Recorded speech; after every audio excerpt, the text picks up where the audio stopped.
नमस्कार, मैं हूं गुलशन कुमार। बिहार में चुनाव की प्रक्रिया आज शांतिपूर्ण तरीके से संपन्न हो गई। लोकतंत्र के इस पर्व में गांव से लेकर शहर तक महिलाएं, बूढ़े, नौजवानों ने बढ़ चढ़कर हिस्सा लिया और बिहार में बम्पर वोटिंग हुई है। सबकी निगाह 14 नवंबर की ओर टिकी है, क्योंकि 14 नवंबर को बिहार विधानसभा चुनाव का रिजल्ट आना है। इस चुनाव में कई चीजें खास रही। इस चुनाव में लोगों ने सत्ताधारी नेताओं से सवाल भी पूछे। हम लोग स्थानीय क्षेत्र के नेता चुनते हैं, हम ऊपर नहीं देखते हैं। जो हमारे बीच आए, हमारे सुख दुख में साथ दे, हमारे समस्याओं को सुने, हम ऐसे नेता के तौर पर चुनते हैं। और इसी प्रकार से इसी तौर पर आपको चुने थे दीदी, लेकिन आप एक बार भी हम लोगों के बीच नहीं आए पास। और हर दल ने अपने अपने वादे की झड़ी लगा दी। सरकार बनाएगा, एक मौका दीजिएगा कि नहीं दीजिएगा? एक मौका मिलेगा तो जिस परिवार में सरकारी नौकरी नहीं है, उस परिवार में तेजस्वी नौकरी देने का काम करेगा। एक नौकरी देने का। बिहार जैसे राज्य में जहां 1,92,000 करोड़ रुपया बिहार को मात्र मिला था 2004 से लेकर 2014 तक, आज नरेंद्र मोदी जी के नेतृत्व में 11 वर्षों में लगभग 14 लाख करोड़ रुपया सिर्फ बिहार को उनके बजट में देने का काम किया। साथियों, प्रधानमंत्री नरेंद्र मोदी, तेजस्वी यादव, मुकेश सहनी, योगी आदित्यनाथ, मुख्यमंत्री नीतीश कुमार, राहुल गांधी इत्यादि नेताओं ने बिहार में ताबड़तोड़ रैली की और वोटरों को लुभाने के लिए भरसक प्रयास किया। कई बड़े चेहरों ने दिन भर में ताबड़तोड़ जनसभाएं की। आरोप प्रत्यारोप का सिलसिला आखिरी दिन तक चलता रहा। प्रधानमंत्री नरेंद्र मोदी का भोजपुरी में गाया गाना "मारब 6 गोली सिक्सर के छाती मेरे" खूब चर्चा में रहा और लोगों ने इस पर खूब मीम्स बनाए। उनका एक और गाना चल रहा है, "मारब सिक्सर के, मारब सिक्सर के 6 गोली छाती में"। वहीं तेजस्वी यादव ने हेलीकॉप्टर को ट्रैक्टर बना दिया। उन्होंने अपने हर सभा में इस बात का जिक्र किया कि वो अपने हेलीकॉप्टर को ट्रैक्टर बना दिए हैं। दूसरा हेलीकॉप्टर भी आ गया है, हमने अपने हेलीकॉप्टर को ट्रैक्टर बना दिया है। 8 रैली उससे कर रहे हैं, 10 रैली जो भी है उससे करेंगे। तो आप लोग समझ सकते हैं, अकेले तेजस्वी लड़ रहा है सबसे।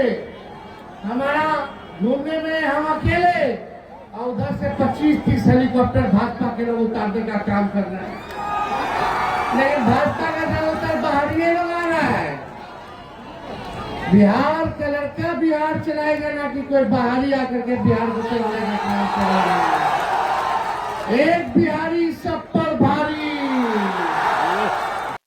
चुनाव प्रचार के दौरान बेगूसराय में राहुल गांधी पानी में उतर गए, तालाब से मछली पकड़ी और कांग्रेस के उम्मीदवार अमिताभ भूषण के पक्ष में वोट भी मांगा। यह भी चर्चा का केंद्र रहा।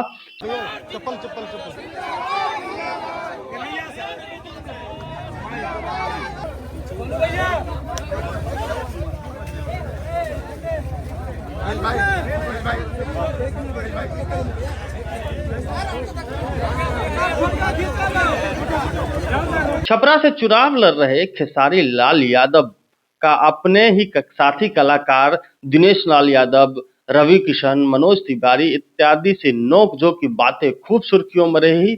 और जो लोग भोजपुरी सिनेमा को देखते हैं, जो लोग भोजपुरी गाने को सुनते हैं, उन लोगों को खूब मजा आया, क्योंकि दोनों तरफ से जुबानी जंग चल रही थी और काफी चर्चा का विषय बना हुआ था। जनता को इस मुद्दे ने अपनी ओर खूब खींचा।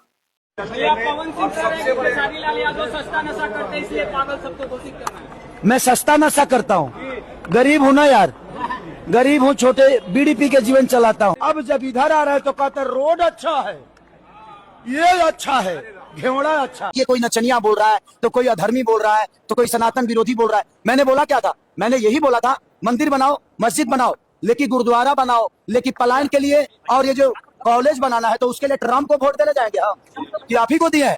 तो भाई इतने दिन से कहते हैं एयरपोर्ट देख रहे हो, 20 साल में खाली एयरपोर्ट देख के गरीब खुश हो जाएंगे, यहाँ से शिक्षा मिल जाएगी लोगों को, हमारे बच्चे बेरोजगारी से बच जाएंगे।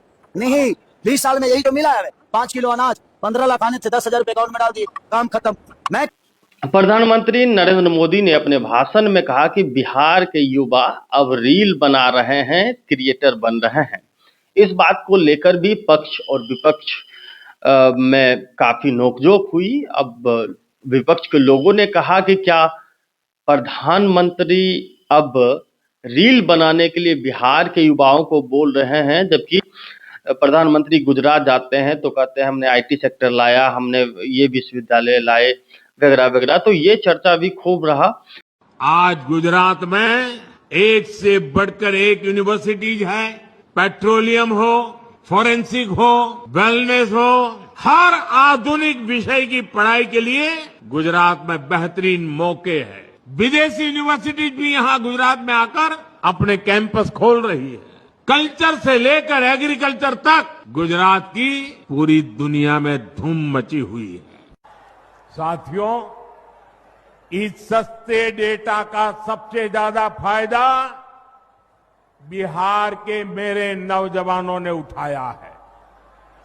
ये जो रील्स पर रील्स बन रही है ना, सारी क्रिएटिविटी दिख रही है, उसमें भाजपा और एनडीए की नीतियों का बहुत बड़ा योगदान है। हालांकि इस चुनाव में एनडीए की ओर से पलायन, रोजगार जैसा कोई मुद्दा दिखाई नहीं दिया। दिखाई दिया तो यह दिखाई दिया कि अगर राजद की सरकार बनती है, तेजस्वी की सरकार बनती है, तो वो 20 साल पहले वाला जंगल राज वापस आ जाएगा और लोग सड़क से नहीं निकल पाएंगे। हर एक सभा में, हर एक रैली में ऐसी बातें बताई जाती रही। जंगल राज फिर से लाना चाहते हो क्या? अरे जोर से बोलो जरा, लाना चाहते हो? भाइयों बहनों, लालू जी का ही जंगल राज, राबड़ी देवी का ही जंगल राज, कपड़े बदलकर, चेहरे बदलकर, भेष बदलकर फिर से आने वाला। अगर 6 तारीख को गलती किया, 6 तारीख को गलती किया तो फिर से 11 तारीख को गलती किया तो फिर से अपहरण, फिरौती, खून और जंगल राज फिर से आएगा। मोकामा विधानसभा क्षेत्र में जनसुराज नेता पीयूष कुमार प्रियदर्शी के समर्थन में आए दुल्लारचंद यादव की हत्या ने पूरे बिहार को झकझोर कर रख दिया और वहीं कानून व्यवस्था पर और बिहार के लॉ एंड ऑर्डर पर सवाल खड़े कर दिए। हाथ में मारा है लाठी से, लाठी ऐसा से मारा है, हाथ पकड़ के। देखिए पत्थरबाजी कर रहा है जनसुराज का।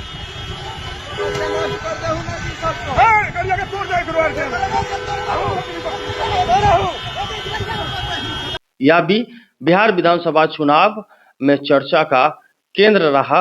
दूसरी ओर महिला मतदाता ने भारी भागीदारी के साथ वोट दिया और युवाओं की उत्सुकता ने यह साबित कर दिया कि नई पीढ़ी बदलाव चाहती है।